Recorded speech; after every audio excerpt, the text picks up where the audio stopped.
everybody, and welcome. It's Lisa Thomas from BNI, and welcome to Network Success Northside Notables. I love doing this podcast because what we get to do is celebrate our local heroes and hear from the local businesses that are in our area that are doing really amazing and innovative things. And today we're very lucky to have Jordan with us, and he's going to be talking all things AI. Yeah, thanks for having me. I'm excited. Yes. So, yes, Jordan, tell us about your business. Yeah, cool. I run an AI agency, and I've helped kind of many different industries in small business with kind of AI receptionists, AI agents, and then automating processes in marketing and sales pipelines, and then operational services as well. So automating their operations and using AI to help with that as well. And I know that sounds a bit vague, so I'm happy to go into detail as well. Well, I'm sure that you'll have some stories for us. But firstly, tell us, how long have you been in business for? Yeah, so a few months, not years. I spent the last 8 years at ANZ Bank, and they about 8 months to a year ago they announced a restructure, and I thought this might be the time to go do my own thing. Yes. And in that time I was training. I was already working in automation a little bit at the bank there, and so it kind of made sense to kind of do my own thing. And so I was training in some different AI softwares, automation softwares, and a bit of marketing. And then when the restructure hit, I went out on my own in the restructure hit officially in April this year, which is when I assumed a leadership position in BNI as well. Yes. But I was kind of transitioning from November last year. Okay. So yeah, not long. And so you have a young family, Mm-hmm. and that, I know that you're very proud of. But going into business at this stage of your life and family, did you have concerns about that, or what inspired you to make this shift? Delusion. Delusion. Yeah. No, I like to say I'm delusionally optimistic. Yes.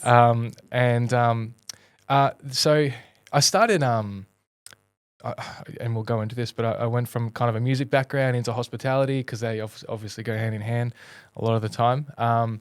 And there was a lot of joy I had in hospitality where I got to speak directly with the customer, serve the customer, Yes. have that direct impact on their life, even if it was serving them a coffee, Yes. which I absolutely loved. And then moving my way up the chain in the corporate ladder, the joy really started to soften and get a bit more numb, because I suppose I was getting the higher up and the more I was getting paid, and I'm really thankful for all the opportunities in corporate. But the higher up and the more I was getting paid, the less direct impact I had on the customer, and I felt like I was doing work for the sake of trying to keep busy. Yes. And not actually doing something purposeful. So Yep. the wife saw that, and Yes. she's like, I believe in you, so you can jump. Okay. And so that's what happened. Oh, it's always good to have, the backing of your partner, because sometimes, business can be stressful sometimes. So Yeah, definitely. if they've got you back, that's fantastic. So you're talking about the thing that you really enjoy is the customer interaction, yet you've chosen an industry that is not really about people, but it is about people, but it's not about people. So talk about that a little bit more. Yeah, I suppose my customer is the business owner, and I get to help them directly with AI. So I love solving problems. Like Yes. I get so much joy from it. So being able to go into a business and be like, yep, we can fix this with AI and guarantee your ROI, because I know it's going to save you this much time and money, is really a really great feeling. Okay. Yeah. So let's talk a little bit about your specific products, because, Yep. Everybody tosses around, AI this, Buzzwords. AI that, Yep. and, and bots and chats and all that sort of thing. So what sort of services are you offering for your customers, and where have you had the success? Because it seems like there's a smorgasbord at the moment of what we can choose from, and really having that trusted person that can sort of say, hey, well, this is the right avenue for you to go down. Yeah, it's a great question. A great success is a franchisee company that I'm working with at the moment, and I got them through BNI, Yeah. which is awesome. So can I give the Yeah, name? yeah, Yeah. So ResiCert Building and Pest Inspections, I set up an AI voice agent for them. They were using a call center to take the calls from head office that would then essentially the call center would take the name, phone address, and details of the potential customer, and then they would forward that email to the inspector. It was a really kind of clunky process. The call center was a shared call center, so they didn't really have a stake in the business or anything like that. So it wasn't a really good customer experience. I replaced it with an AI voice agent named Jess, and she's able to answer questions, make bookings, transfer the calls, and provide email communications to like head office for complaints or invoicing or whatever it may be. And also if the call drops out, it'll engage in SMS and continue the conversation from there. So really nurturing that customer through the process of getting a building a pest inspection. Yeah. Well, there's lots of cynical people out there that would go, how could an AI bot answer all these questions? But I've seen you do it live in a meeting and you wouldn't even know that Jess was not a real person. So do you believe that there's still a lot of education that we need to do as far as, these services and how they are just really fantastic? Yeah, How- definitely. I mean, the same goes for me. It's AI is evolving so quickly. No one is a pro in the space. Yeah. Like no one you meet is a pro unless they're in working for Nvidia or something like that. Yep. So I definitely don't claim to be a pro by any means. So the rate at which AI is improving is incredible and scary. But totally the educational piece. I think there's a great market in AI education, a huge market, and I think it's a little bit untapped as well. There's not enough education out there for AI. So anyone listening that wants to do that, they should. But even simple things like a lot of people use ChatGPT to do their proofreading or writing a document or something like that. That is like 1% of what it can really do. And I think it's just the education, keeping up to date with it, and understanding principles like prompting, understanding limitations, and then like its actions and tools. If you can kind of get those fundamentals in, you'll be able to grow with the knowledge that is increasing. Yep. Okay. Well, you hinted at it before, but there is, I know that there's a little bit of a performer in you. Do you want to talk about a little bit about that and how that's helped you with your business? Yeah, for sure. My mum made me play saxophone when I was 10. Hated it, but I pursued it all the way through school and got my diploma. And so I'm a classically trained saxophonist, and didn't win over the ladies. Really? No, they weren't interested. So I learned guitar and singing. Yes. And so for all the right reasons, clearly. So I got into a couple of bands and studied a bit more in music when I left school. And in 1 year, I did 120 gigs in 1 year. That was a really busy, about 4 gigs a week or something like that. So I was gigging pretty hardcore. Wanted to be a singer-songwriter, and then I was also in a heavy rock band and metal band, all that sort of stuff. And then, I was pursuing that. Really broke, making coffee and just pouring everything into my music, and but loving the journey until I met my wife, and then all that passion just completely went by the wayside. I think I realized I was writing all these heartbreak love songs for a heart that wasn't broken, and I found my wife, and I thought, I don't actually believe in this stuff much anymore. I'm gonna play for different reasons. So I kind of went off track there a little bit, but that's kind of where it started. Yeah. Yeah. Okay. And how have you found that journey that you went on with your music? How have you found that that's helped you as a business person? I think that's a really good question. Being a muso, you have to build your brand, and that's really important. Your credibility, your reputation, trust, relationships, and even when like you're trying to get gigs, you really need to be likable. Yes. You need to sell yourself, and Yep. and also you need to sell the idea that you're going to be able to bring business into the pub. if you're trying to land this great gig, like some venues in Melbourne, like the ESPY or the Fitzroy Club, or there's heaps. Musos that were starting out would just dream to gig there. Yes. And to get there, you kind of need to be like on a lineup of a popular band. Yes. And so you need to kind of build those relationships, build reputation, build a fan base, and kind of sell it to the venue owner that you're going to be able to bring people in, that you're not going to, you don't suck. Yeah. And so all those skills are transferable in business today. Yes. Well, it sounds like a small business owner to me. Yeah. Yeah. Yeah. All the things that you need to do to attract your clients and, sell your services and keep your customers, basically. Yeah. Yeah. No, that's fantastic. So what's your favorite song that you like to sing? Diary of Jane by Breaking Benjamin. Oh, wow. That's random. Yeah, it's really heavy. But when I used to do pub gigs, everyone always loved Wonderwall.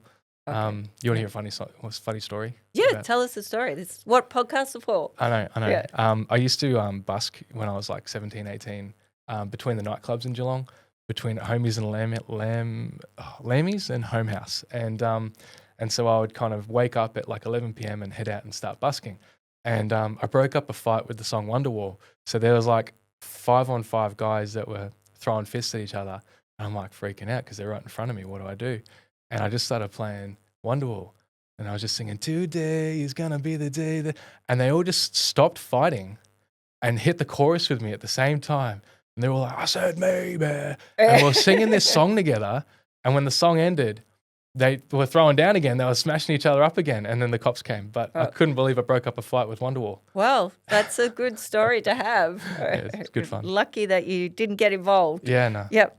So lots of business owners listen to the podcast. So, Jordan, what sort of advice would you give somebody who perhaps is sitting in their corporate job and not having a lot of joy and is thinking about going out on their own, or somebody that's just starting a business? What would be your advice that you would give them? Yeah, that's a great question. Actually, just this morning on LinkedIn, I had a few messages from old colleagues in corporate, and they're like, industry's drying up, don't know what to do, where to go. And I'm like, just learn AI and be an AI change manager. Yep.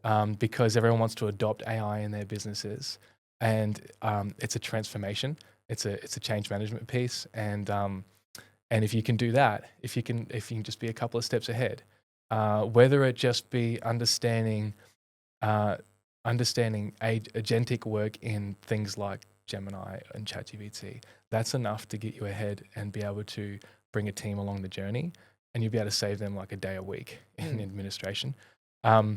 So that would be my advice to people in corporate that, kind of want a change. It would be just ride this AI wave for sure. And then for small businesses, it's hard because it's not like we have the time to sit down and learn new things when we're trying to run a business. But I'd say try to. There's a great podcast called the Everyday AI podcast. Okay. And that's like the newest stuff that's coming out.